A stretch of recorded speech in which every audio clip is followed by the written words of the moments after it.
Hello everyone, welcome back to another Commander review for Magic the Gathering. Today we are talking about Rahda, Heir to Keld, which is one of the final, this is the final stretch here, of Commanders from the Planar Chaos set. Very cool card. I believe this is actually the first time we're seeing this Commander. I don't think we've done a Rahda video prior to this. Let me know if I'm being a fool on that one. But Rahda, very fun card. Rahda is a legendary elf warrior. It's a 2/2 for its power and toughness, and it has a mana value of 2, 1 red and 1 green. Rahda has a triggered ability. Whenever Rahda attacks, you may add 2 red mana. And then it has 1 activated mana ability for tap, add a green mana. So a very cool mana dork in Gruul colors, which is very fun, especially because during this era of Magic, going on until like, probably up until like D&D, the first D&D set, this was one of the very few red elf creatures, period, for a long time in Magic's history, which is crazy. But very cool card. Let's get right on into it. Oh, get my mouse back in here. There we go. So 2 rulings for this card. Pretty recent as far as in comparison to when this card first came out. The rules updates are very recent. So first, Rahda's triggered ability is not a mana ability because it doesn't trigger from another mana ability. What? Rahda's triggered ability is not a mana ability because it doesn't trigger from another mana ability. It goes on the stack and it can be responded to. Essentially what this is saying is, because you have to attack with Rahda, which means it's an attack trigger, you could use something that could like counter a triggered ability spell to remove that 2 red mana from the stack. So when you are playing with this card as your commander, be mindful of that. In my play group, I don't see a lot of like countering abilities per se. I see mostly just counter spells. So I don't worry about this too much, but that's something to keep in mind in your play groups, is the first ability can be interacted with because it is a triggered ability from attacking. And secondly, the second rule is you lose the mana produced by Rahda's ability before blockers are declared if you don't spend it first. And this simply goes back to back in olden days when you would produce mana. If you didn't use the mana, it would go away, and way back when you would get mana burned from it. It would go away at the end of every step or phase as the game progresses. So in combat, which is probably the most complex part of the entire game, the combat step has many phases in it. So when Rahda attacks and triggers, you get that 2 red mana for only that declare attacker's step, or phase, I guess.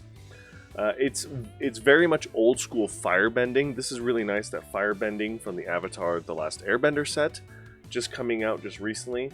When you read the reminder text on firebending, firebending does specify that the mana made from firebending does stay until the end of combat, which is very cool.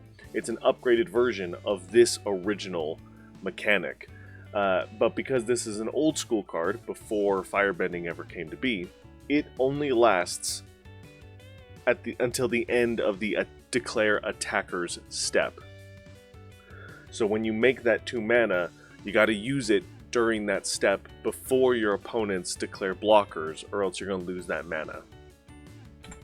And what are we going to do with that mana? Well, we can do a couple things. If you want to use your commander as just a mana dork, a 2-mana mana dork for that green mana, that's great. You can use it to ramp into things like Migration Path, which is really cool, because then it gets you more ramp to play your bigger, badder beasties.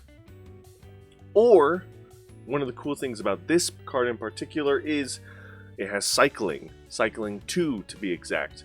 Every time you attack with your commander, you could cycle away almost any one card with its mana producing attack trigger, which is very cool. That's going to go right into our deck idea that we're going to talk about, which is a Gruul colored cycling deck, all about wanting to discard cards to draw cards, and then finding ways to either reanimate cards from your graveyard, like your big monsters, or to benefit and get cool, fun synergies like with Unpredictable Cyclone to cast crazy spells when you cycle cards. And one of the other things that I like with this archetype and this commander is there are not a ton, but there are several cards that when you cycle them, you get to do something extra or cool with them. So, Agonosaur, I don't know why I'm struggling to read that card. Agonosaur Rex, when you cycle this card, put 2 +1/+1 counters on up to one target creature or vehicle. It gains trample and indestructible until end of turn. That's a cool card because not only can you cycle it with your commander, you can target your commander and kind of give it this Voltron aspect to it for combat, and permanently increase its power and toughness to protect it in future combat. And there's a lot of cards that have cycling from like the Ikoria set that when you cycle them away, you can put certain types of keyword counters on creatures. So really fun stuff that you can do there, kind of make a cycling Voltron Spellslinger Gruul deck with this commander, and I think that's really fun. And that's going to do it for Rahda, Heir to Keld. Lots of different deck ideas you can build with this commander. Like I've said in previous commander reviews, one of the greatest things about Magic over the most recent years is more and more people are playing it, and more people are playtesting and coming up with crazy deck ideas for niche, old school, fun commanders. And so if you go online, you can find tons of different deck ideas for this commander. The cycling is just one of those many deck ideas. So let me know in the comments down below what you guys think of this commander, if there's anything I missed or I didn't talk about that you want to share. And thank you guys so much for watching. As always, I'll see you in the next one. Bye!